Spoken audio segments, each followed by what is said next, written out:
ఇండియాలో top 5 IT companies TCS, Infosys, Wipro, HCl and tech Mahindra వీళ్ళందరూ కలిసి ఒక క్రేజీ డెసిషన్ తీసుకున్నారు. లాస్ట్ ఫైనాన్షియల్ ఇయర్లో అరౌండ్ 7,000 జాబ్ కట్ చేశారు అండ్ వాళ్ళ ఐటీ ప్రాజెక్ట్స్లో హెడ్ కౌంట్ కూడా డ్రాస్టికల్లీ పడిపోయింది. కానీ ఎగ్జాక్ట్గా అదే ఇయర్లో 4 lakh new tech jobs add అయ్యాయి మార్కెట్లో. ఒక్కసారి ఆలోచించండి, ఒక దగ్గరేమో జాబ్స్ ఇలా పడిపోతున్నాయి, ఒక దగ్గరేమో ఇలా ఎక్స్ప్లోడ్ అవుతున్నాయి జాబ్స్. అసలు క్వశ్చన్ ఏంటంటే, అసలు మీరు ఈరోజు ఏ పొజిషన్లో ఉన్నారు? మీరు ఒకవేళ ఫ్రెషర్ అయితే, మీరు ఒక మంచి ప్యాకేజ్ కోసం ట్రై చేస్తుంటే this will be the most critical video you'll ever watch. ఎందుకంటే ఈరోజు వీఆర్ బ్రేకింగ్ డౌన్ అసలు ఐటీ ఇండస్ట్రీలో ఏం జరుగుతుంది, హైరింగ్ ఎట్లా అవుతుంది, అండ్ మీరు ఒకవేళ సెక్యూర్ జాబ్ క్రాక్ చేయాలి అంటే యాక్చువల్ రోడ్ మ్యాప్ ఏంటి, ఇవన్నీ ఈ వీడియోలో మనం బ్రేక్ డౌన్ చేయబోతున్నాం. So stick to the video.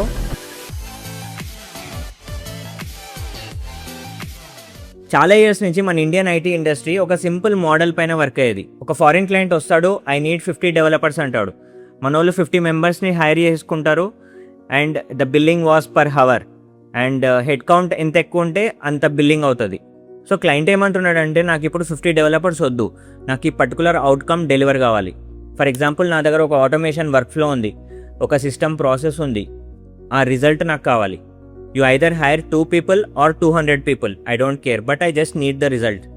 So మనకు ప్రీవియస్గా బిల్లింగ్ పర్ హవర్ అయ్యేది, కానీ ఇప్పుడు బిల్లింగ్ పర్ రిజల్ట్ అవుతుంది. అండ్ ఆ ఒక్క సింగిల్ చేంజ్ నుంచి ఈ బల్క్ హైరింగ్ ఏదైతే ఉందో అది మొత్తం స్టాప్ అయిపోయింది. ఇప్పుడు ఒక్కసారి ఆలోచించండి, ఒక ప్రాజెక్ట్ చేయడానికి మనకు 10 people అవసరమైతే ఇప్పుడు అదే 2 people నుంచి పని అయిపోగొట్టవచ్చు. రీసెర్చ్ ఏమంటుంది అంటే, స్పెసిఫికల్లీ కోడింగ్ టాస్క్ అనేది 75% ఆటోమేషన్ చేసేయచ్చు అని. సో ఇప్పుడు కంపెనీస్ అయితే కొత్తగా హెడ్ కౌంట్ అయితే పెంచట్లేదు, ఎవరైతే ఆల్రెడీ ఎంప్లాయీస్ ఉన్నారో వాళ్ళని ట్రైన్ చేస్తున్నారు ఏఐలో. ఇన్ఫ్యాక్ట్ వాళ్ళు ఏమని చెప్తున్నారంటే, ఛాలెంజెస్ ఇస్తున్నారు, the more tokens you burn the more productive you are అని. కానీ ఇక్కడే ఒక ట్విస్ట్ ఉంది, జాబ్స్ డిసప్పియర్ అవ్వట్లేదు కానీ స్ప్లిట్ అవుతున్నాయి. రైట్ నౌ మన టెక్ ఇండస్ట్రీ 2 కేటగిరీస్గా డివైడ్ అయ్యాయి. ఏ కేటగిరీలో మీరు ఉన్నారో దాన్ని బట్టి మీ ఫ్యూచర్ డిసైడ్ అవుతుంది. So let's look at category 1. Category 1లో జర్నలిస్ట్ ఉంటారు, లైక్ బేసిక్ కోడింగ్ స్కిల్స్ తెలుసు, టెస్టింగ్ స్కిల్స్ తెలుసు and basic front end development కానీ. అండ్ ఈ స్కిల్స్ తెలిసిన వాళ్ళు ఒక 10 years ముందు వాళ్ళకి ఈజీగా జాబ్ వచ్చేసేది, కానీ ఇప్పుడు ఏఐ ఇది మొత్తం చేసేస్తుంది and that two in seconds. అందుకే ఈ కేటగిరీ 1లో ఉన్న వాళ్ళ పరిస్థితి చాలా దారుణంగా ఉంది ఇప్పుడు. ఎందుకంటే వాళ్ళకి శాలరీస్ చాలా తక్కువ ఉన్నది అండ్ కాన్స్టెంట్ ఫియర్, ఎప్పుడు జాబ్ నుంచి వెళ్ళిపోతుందో తెలియదు అండ్ జాబ్స్ కూడా ఎక్కువ లేదు and you are competing again thousands of freshers. Then there is category 2, AI capable specialist. వీళ్ళు ఏం చేస్తారంటే జస్ట్ ChatGPT యూజ్ చేసి ప్రాంప్టింగ్ చేయరు, వాళ్ళు ఏఐని డైరెక్ట్ చేస్తారు, వాళ్ళు వర్క్ ఫ్లో ఆటోమేషన్స్ చేస్తారు, వాళ్ళు ప్రాబ్లమ్స్ని ఫైండ్ చేస్తారు ఏఐలో, దాన్ని ఫిక్స్ చేయడానికి సొల్యూషన్స్ చేస్తారు అండ్ డైరెక్ట్గా రిజల్ట్స్ని బిజినెస్ అవుట్కమ్స్కి లింక్ చేస్తారు. మనం ప్రీవియస్ వీడియోలో డిస్కస్ చేసినట్టు అవుట్కమ్స్ అన్ని రెజ్యూమేలో మెయింటైన్ చేస్తారు. అంటే వాళ్ళ వల్ల ఎంత సేవ్ అయింది టైం, ఎంత లేబర్ సేవ్ అయింది, ఎంత కాస్ట్ సేవ్ అయింది, ఇవన్నీ మెన్షన్ చేస్తారు వాళ్ళు.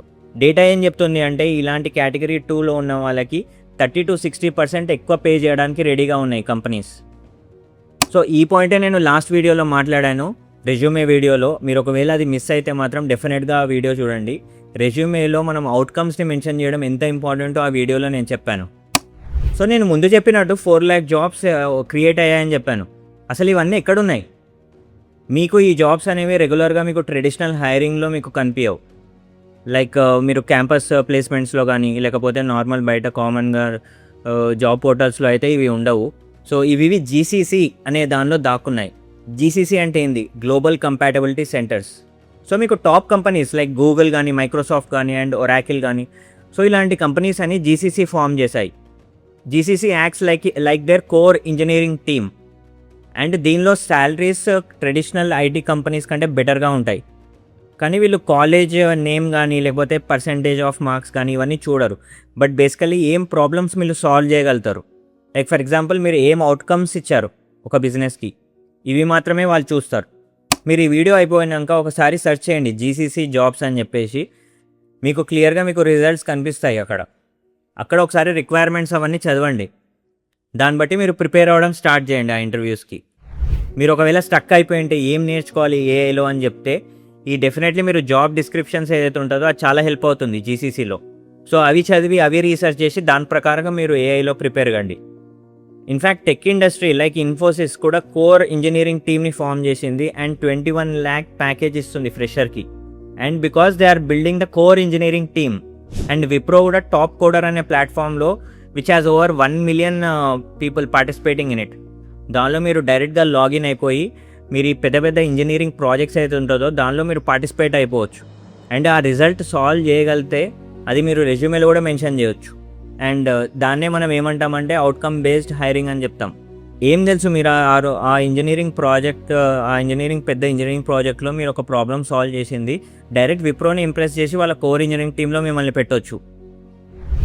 సో ఇప్పుడు మనం అసలు విషయానికి వద్దాం. మీరు ఎగ్జాక్ట్లీ ఇప్పుడు ఏం చేయాలి? నేను సింపుల్గా మీరు ఏఐ నేర్చుకోవాలి అని అయితే చెప్పాను. నేను ఒక 3 points చెప్తాను. ఈ 3 points ఫాలో అయితే మాత్రం మీకు గ్రేట్ ప్యాకేజ్తో మీరు జాబ్ క్రాక్ చేయొచ్చు. The first point, you have to pick a tool. అంటే సింపుల్గా నేను ChatGPT యూజ్ చేసి ప్రాంప్టింగ్ చేస్తానంటే వర్కౌట్ కాదు. So for example you have to pick an automation tool like for example N8N కానీ, మేక్ కానీ, జాపియర్ కానీ ఇలాంటి టూల్స్ని మీరు సబ్స్క్రైబ్ అయిపోయి దానిలో ఏఐతోని మనం వర్క్ చేపించగలగాలి. You have to make AI work. అప్పుడే మీకు కరెక్ట్గా ప్రాపర్గా ఎంత ఫాస్ట్గా మీరు బిల్డ్ చేయగలిగితే అంత ఫాస్ట్గా మీరు బిల్డ్ చేయాలి. And step number 2, outcome. మీరు ఏదైతే ప్రాజెక్ట్ స్టార్ట్ చేసే ముందో అవుట్కమ్ మాత్రం క్లియర్గా ఉండాలి. ఈ ప్రాజెక్ట్ వల్ల ఎవరికి లాభం అవుతుంది, మీరు ఎంత టైం సేవ్ చేయగలుగుతారు ఒక కంపెనీకి. సో మీరు ఏ ప్రాజెక్ట్ చేసినా సరే అవుట్కమ్స్ మాత్రం మెన్షన్ చేయడం మర్చిపోవద్దు. సో థర్డ్ పాయింట్, మీరు డైరెక్ట్గా జీసీసీని టార్గెట్ చేయండి. జీసీసీలో ఏం జాబ్స్ ఉన్నాయి, దాని రిక్వైర్మెంట్స్ చూడండి. ఆ రిక్వైర్మెంట్స్ తగ్గట్టు మీరు స్కిల్స్ నేర్చుకోండి, దానికి అప్లై చేయడం స్టార్ట్ చేయండి. ఎందుకంటే మీకు ట్రెడిషనల్ ఐటీ కంపెనీస్ కంటే జీసీసీలో హయ్యర్ ప్యాకేజెస్తో మీరు హైర్ అవ్వచ్చు. జస్ట్ గూగుల్లో జీసీసీ ఫ్రెషర్ ఓపెనింగ్స్ అని సెర్చ్ చేయండి, మీకు రిజల్ట్స్ వస్తాయి. ఒకవేళ మీరు ప్రాజెక్ట్స్ ఏది చేసినా సరే అవుట్కమ్ బేస్డ్ ప్రాజెక్ట్స్ చేస్తే మీ వాల్యూ డెఫినెట్గా పెరిగిపోతుంది. మీరు ఇప్పటి నుంచి ఏం ప్రాజెక్ట్స్ చేసినా సరే అవుట్కమ్ బేస్డ్ ఆలోచించండి. అసలు దీనివల్ల నేను రెజ్యూమేలో ఏం పెట్టొచ్చు, లైక్ ఒక వ్యక్తి నేను ఈ ప్రాజెక్ట్ చేసినానంటే ఎందుకు ఇంప్రెస్ అవుతాడు, అక్కడనే మనకు అవుట్కమ్ బేస్డ్ అనేది చాలా ఇంపార్టెంట్ అవుతుంది ఫ్యూచర్లో. ఎస్పెషల్లీ ఐటీలో మాత్రము జాబ్ క్రాక్ చేయాలి అంటే it is going to be the outcome based model. మీరు కింద కమెంట్ చేయండి, మీరు ఏం ప్రాజెక్ట్స్ బిల్డ్ చేస్తున్నారు, ఎలాంటి ప్రాజెక్ట్స్ బిల్డ్ చేస్తున్నారు, మీకు ఏమైనా కొత్త ఐడియాస్ ఉంటే మీరు కమెంట్స్లో మాత్రం మెన్షన్ చేయండి. నేను చదువుతాను అండ్ డెఫినెట్లీ రిప్లై ఇస్తాను. అండ్ ఈ ఛానల్లో మనం చాలా ప్రాజెక్ట్స్ కూడా చేయబోతున్నాము. అండ్ డెఫినెట్గా సబ్స్క్రైబ్ కండి, మీకు మంచి వాల్యుబుల్ ట్యుటోరియల్స్ వస్తాయి, అది కూడా ఫ్రీగా వస్తాయి. సో మీకు ఒకవేళ వీడియో నచ్చితే మాత్రం లైక్ చేయండి, సబ్స్క్రైబ్ చేయండి. ఎవరికైనా మీ ఫ్రెండ్స్కి ఉంటే షేర్ చేయండి, ఎవరైనా జాబ్ సర్చ్లో ఉంటే.